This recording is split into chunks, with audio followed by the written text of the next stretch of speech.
My name is Jasmina Davis, and my project was assessing the effect of beady reservoir species on susceptible frog species within their geographical ranges in Costa Rica. So let's jump into what this all means. So there's a fungus called BD, and this is called mass amphibian die-offs worldwide. So you can kind of think of it like the COVID of frog species. So in Costa Rica specifically, there was an outbreak of the fungus that started in the 1980s and then became enzootic or prevalent in the environment after 2000. The interesting thing about this fungus, though, is that different amphibian species can have different infection outcomes. So there are two sides of the spectrum. One side is susceptible species who rapidly develop a lethal infection, and the other side is reservoir species that often fail to exhibit symptoms. So the spread of BD-tolerant reservoir species can actually cause the decline of susceptible species within their geographical range. So overall, in this study, we are asking how various reservoir species, as you can see in these photos, have affected BD infection prevalence in the areas of the historically susceptible species, as you can see on the right. So how is this all done? So first, we collected sampled swabs of the frogs both in the field as well as in historically preserved museum specimens, which gives us a snapshot of both the historical distribution as well as the current BD distribution in the susceptible frog areas, both pre-decline and post-decline. So after this, we extracted the fungal DNA from our samples, ran PCR to see if the fungus was there, and then ran some data analysis using R. So we had three main predictions. First, we suspected that the BD prevalence had actually increased across time across the ranges of the susceptible species, and this prediction was supported. So first, we saw that there was no difference in prevalence before the BD invasion, so the pre-decline period, and the epidemic or enzootic period. But we did see a very significant increase in the enzootic time period after 2000, so the prevalence jumped to around 23%.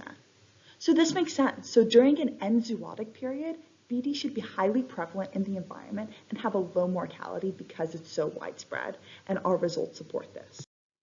So now let's jump into the specifics of reservoir species. So we predicted that the infection prevalence would not differ between the two ranges of the susceptible species, C. rhinoides and C. taurus, because of how similar these species are. However, between all the ranges of susceptible species, there was a difference in the BD prevalence between the two ranges.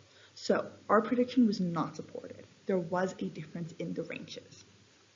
So because the BD fungal prevalence was higher in the range of C. rhinoides, the susceptible species in its range, L. warzowichi, may be a better reservoir than the one in the range of C. taurus, which was S. sordida. So our final prediction was that reservoir species itself have a higher prevalence of BD than susceptible species. We want to see that to determine if they are actually a reservoir species. So what did we see?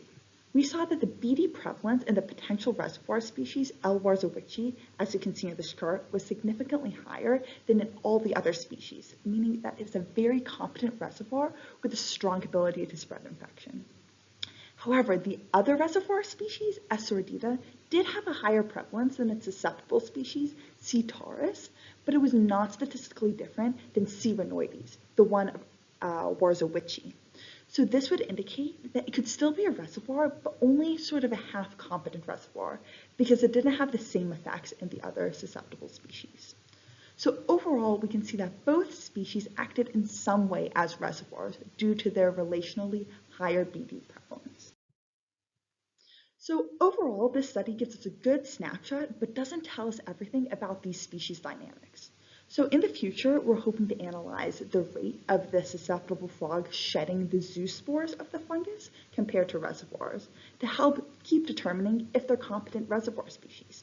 We also want to look at the concentration of BD in the environment. We expect that the reservoirs are able to sustain a high level of zoospores within this.